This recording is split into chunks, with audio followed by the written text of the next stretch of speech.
हाय। अब हम डिस्कस करें लेटेस्ट सी बुक के चैप्टर नंबर 20 के ऊपर detecting errors in reading and writing of files, use of P error and F error. P error and F error क्या है? दो फंक्शंस है। एफ एरर का बोले तो कंप्लीट के अंदर बोलेंगे file error, and P error का मतलब है तो पैराग्राफ एरर की जो फाइल के अंदर जो एरर थी उसको डिस्प्ले में करते हैं पी एरर के थ्रू।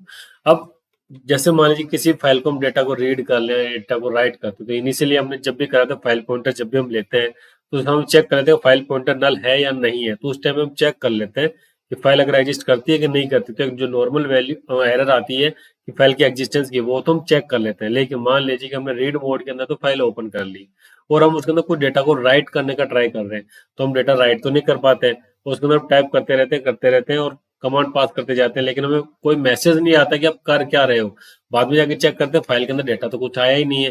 क्यों नहीं आया? फिर हम चेक करते हैं पूरे प्रोग्राम को, क्या डेटा तो हमने फाइल तो ओपन करते अपने रीड मोड के अंदर और अब मैं कोशिश कर रहा हूँ राइट मोड की, तो फाइल के अंदर डेटा तो राइट ही नहीं हुआ। तो ये हमारे पास में गलती हो गई। तो इस तरह के जो भी इश्यूज आते हैं, जो भी एरर्स आते हैं, उनको हैंडल करने के लिए हमारे पास में एफ एरर नाम से फंक्शन है जो आपको बताता है कि फाइल के अंदर कोई एरर आई है कि नहीं आई है। एरर आई है तो किस तरह की एरर आई है उसको आप डिस्प्ले करवा लेते हैं उसी टाइम पे, तो आपको पता हो जाता है कि आपके ये वाली चीज गड़बड़ कर दी है। तो इसको चलने के लिए चल के हम ट्राई करते हैं टर्बो सी के अंदर और प्रोग्राम को फिर इम्प्लीमेंट करके ट्राई करते हैं। न्यू फाइल क्रिएट कर देते हैं, फाइल सेव कर देते हैं ch20_03.c hash include stdio.h hash include conio.h void main clr for clearing the screen getch for holding the screen output।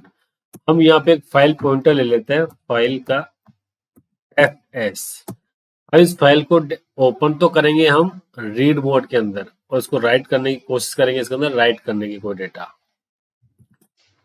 fs equal to F open, file का नाम क्या होगा? फाइल का नाम जो कि ch20_01.txt नाम से फाइल अभी जस्ट हमने बनाई थी, उसको फाइल को डेटा को रीड करके ट्राई कर लेते हैं कि फाइल एग्जिस्ट करती है कि नहीं। ये बोल दिया मैंने रीड ओनली मोड के अंदर हमने फाइल को ओपन करा है। ये हो गया fs, फाइल कर दी सेव। हमें ये चेक करते हैं इनिशियली कि फाइल एग्जिस्ट करती है कि नहीं, जो हम नॉर्मली करते हैं वहां पर manual if fs equal to null, तो हम बोल देंगे इसको printf file does not exist. इसके बाद हम बोल देंगे गेच, मतलब कि स्क्रीन को होल्ड रख देते हैं। उसके बाद हम बोल देंगे एप्लीकेशन क्लोज हो जाओ। अगर ये नहीं है तो फाइल के डेटा को हम प्रिंट करवाते रहेंगे वाइल एक कैरेक्टर ले लेते हैं ch करके, जिससे कि डेटा को हम राइट करवा लेंगे। ch equal to F get C, किस में से डेटा राइट करना हमें? रीड करना है fs में से। जब तक ये पॉइंटर या फिर ch की जो वैल्यू आ रही है is not equal to null नहीं आ जाती है, तब तक आपको एंड ऑफ फाइल नहीं आती, तब तक डेटा को राइट करते हुए चलना है। क्या करेंगे? इसको printf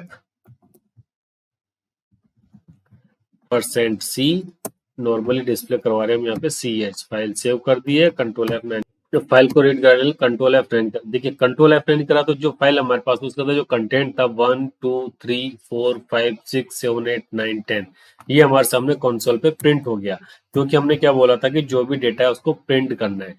जो फाइल थी उस फाइल के डेटा को ch20_01.txt फाइल को रीड मोड में मैंने ओपन करा, रीड मोड में फाइल को रीड करा और एक एक कैरेक्टर को हमने यहाँ पे प्रिंट करवा लिया। लेकिन अब हम क्या चाहते हैं कि फाइल का जो डेटा रीड कर रहे हैं हम फाइल के अंदर डेटा को राइट करें। राइट करते टाइम पे देखते क्या करते हैं, एफ पुट सी, जो नॉर्मल कैरेक्टर आता है हमारे पास में। क्या करेंगे? जैसे फाइल का डेटा हमारे पास में रीड हो गया है, मतलब कि ये जो रीड हो गया, इसके बाद हम फाइल के डेटा को राइट करेंगे। एफ पुट सी, वहां पे सी करना है, पुट करना है हमको किसको पुट करना है, मान लीजिए एप्पल को हमें पुट करना है और कहाँ पे, एस फाइल के अंदर डेटा हमने पुट कर दिया। अब डेटा हमने ओपन तो करा हुआ रीड मोड के अंदर, राइट मोड के अंदर जब भी ओपन करेंगे तो डेटा तो राइट होगा नहीं, डेटा राइट होगा नहीं तो मतलब कोई ना कोई एरर इसके अंदर आएगी। तो हमें यहाँ पे चेक करना पड़ेगा, if F error, F error का यूज किस तरीके से करते हैं, एफ एरर, यहाँ आ गया। एफ एरर क्या है, macro that test if an error has occurred on a stream, error आ रही है कि नहीं आ रही है वो उसने चेक करा है। तो क्या करेंगे हम इसके अंदर कि इफ एफ एरर, और रिटर्न में क्या करता है हमारे को, ये रिटर्न में देख लेते हैं, return F return non zero if an error was detected on the stream, मतलब कि अगर जीरो आएगा तो मतलब कोई एरर नहीं होगी, अदरवाइज एरर आएगी। एफ एरर के अंदर हमने पास किसको कर दिया यहाँ पे, एफ एस को, अगर इक्वल टू जीरो आई है तो मतलब कि no error, printf no error, otherwise इसके अंदर कुछ ना कुछ एरर आई है, else printf error. File हमने सेव कर दी, अब इसको मैं रन करा के ट्राई करते हैं क्या आता है क्या नहीं आता। कंट्रोल F9 करा हमने, तो देखिए लास्ट में क्या गया हमारे पास, एरर लिखा हुआ आ गया। एरर क्या है हमारे सामने वो हमें नहीं पता, क्योंकि हमने केवल एफ एरर का यूज करा कि अगर रिटर्न करता है कि जीरो है कि नहीं है, जीरो है मतलब कि कोई एरर नहीं है, और नॉन जीरो वैल्यू है मतलब कि एरर है।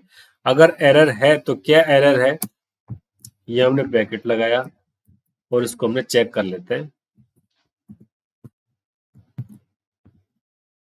कि जो एरर आई थी उस एरर को हमें प्रिंट कैसे करना है। उसके लिए हमने बोला था हमारे पास में फंक्शन है पी एरर, पी एरर ये क्या होता है, प्रिंट ए सिस्टम एरर मैसेज। कैसे यूज करते हैं इसको, आप इसका बिल्कुल एग्जांपल चेक कर सकते हैं, perror unable to open file for reading, actual message हमें प्रिंट करवाना है तो कैसे प्रिंट करेंगे इसको, देखिए पी एरर,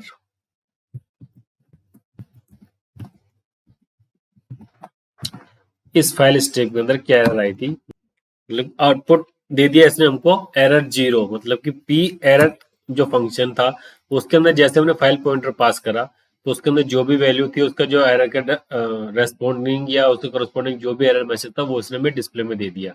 इस फंक्शन को प्रॉपर तरीके से यूज करने के लिए हमारे पास हेल्प फाइल में से क्या बोला हुआ है, पी एरर, इसके अंदर के चले जाओ कि एक तो हमारे पास प्रिंट करेगा stderr, जो भी एरर आ गई है उसके करस्पॉन्डिंग जो स्ट्रिंग होगी ये हमें यहाँ पे डिस्प्ले में दे देगा जैसा हम उसको पास करेंगे। तो अब इसके थ्रू जाके चेक कर सकते हैं कहाँ पे कौन कौन से होते हैं, देखिए इनपुट की है कि आउटपुट की है कि किस कौन सी वाली है, किस तरह से आपकी इनपुट है कैसा नहीं है, सारी डिटेल आपको इन्फॉर्मेशन शो कर देता है एरर के अंदर ही। ओके, तो इस तरीके से हम हमारे फाइल को रीडिंग के अंदर, राइटिंग के अंदर, ओपनिंग मोड के अंदर जो भी कोई इसी तरीके की एरर आ सकती है उसको आइडेंटिफाई हम इसी तरीके से कर सकते हैं।